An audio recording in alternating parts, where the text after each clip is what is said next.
Here with Seether before they go on stage with Breaking Benjamin and 3 Days Grace.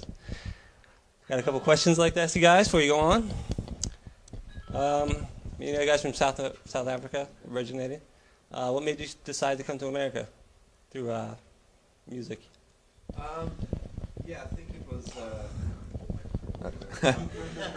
it was. We'd pretty much reached a plateau of where the music could take us in South Africa. It's not a very big rock country, and we figured if we want to keep doing this for years to come, we're going to need to go overseas and go somewhere there's a bigger market. So we sent an album out that we'd released in South Africa, sent it to a couple record labels, and Wind Up Records in New York got hold of one and flew us over for a showcase and to meet them and everything, and signed us after that. So we jumped at the opportunity to come over here. Now, you guys were a different name in South Africa, Sarin Gas, right? What made you change your name from Sarin Gas to Seether? We changed the name when we came over in 2001. No, 2002? 2002. 2002. We used to be called Sarin Gas, and when we moved over, what? Aliens. And sorry. And yeah, I guess it was right after 9/11, and everyone was still really touchy and still like really affected by the the whole 9/11 thing and grieving and all that. So I guess the label thought it'd be a good idea for us to change the name from Sarin Gas, which sounded quite terroristy, I guess, to something else. And it was like a new beginning for us. We felt like, okay, this is chapter 2 in the in the life of the band kind of thing.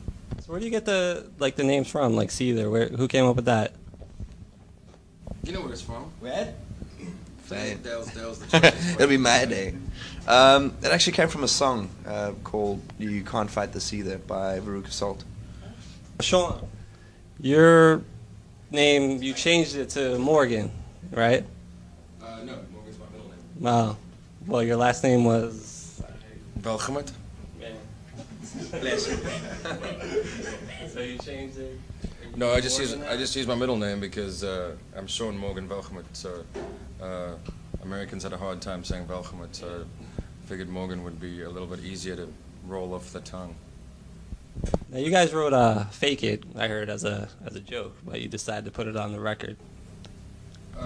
Yeah, it was a joke originally, but then the more we worked on it, the more serious it became. So it was originally just a way for me to humor myself and try and lighten the mood with all the songs we've been writing that were pretty heavy and pretty dark. So I just wanted to do something that was amusing to me, and now it's amusing that it's doing well to me. So it's all good.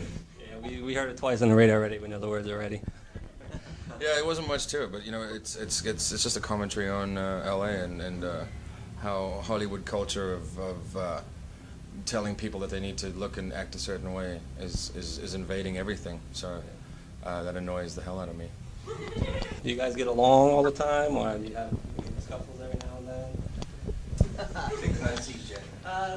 Yeah, we live with each other and see each other more than we do our own families. So for the most part, yeah, we get along great. You have to. I mean, we live in pretty close quarters. It's on a contract. And yeah, you sign in blood, and then you're part of and you never leave.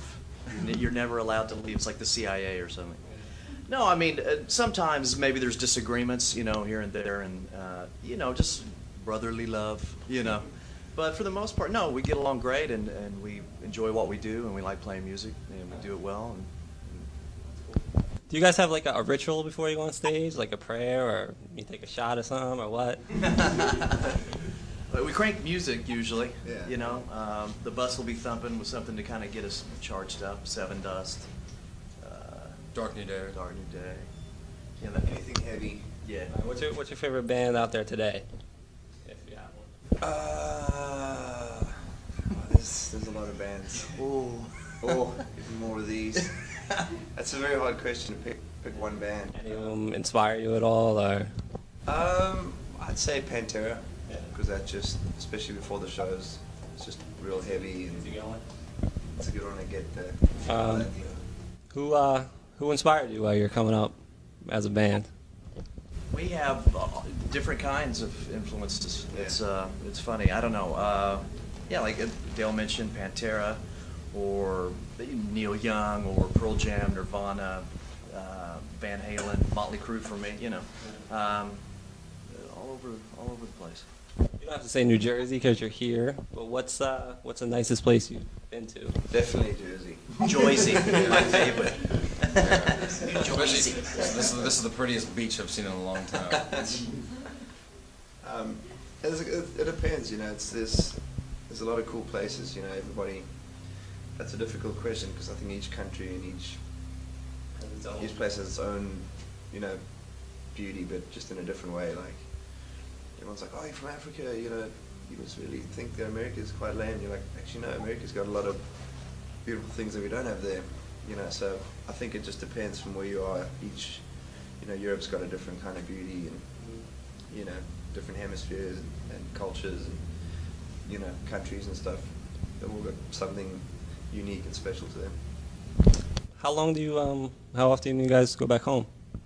Usually once a year over Christmas, and that's usually the only time we have a break, you know, or enough time to go home on such a long flight. So just go home for Christmas and usually for about 3 weeks or so. Yeah. Every year. If anything, what's the worst part about being in a rock band? Dirty laundry. Yeah, dirty laundry. Crusty socks. Crusty socks. Athlete's foot. Cold showers. Yeah. Yeah, not getting a shower every day. Dirty toilets. Yeah. There's a lot of things.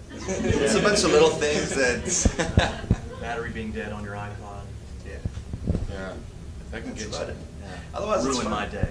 Other than that, it's a good thing. Like once this album is released, are you already working on new stuff or working on new stuff every day?